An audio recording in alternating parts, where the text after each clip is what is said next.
ஒருத்தியம்மா கோலமயில் ராணி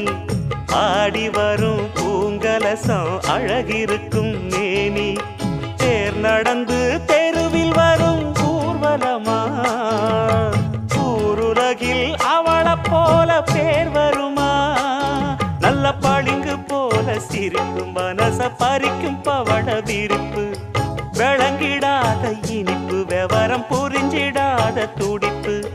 சந்திர ஜோதி வந்தது போல சுந்தர தேவி ஜொலிப்பு கலைவாணியோ ராணியோ அவள்தான் யாரோ சிலை மேனியோ தே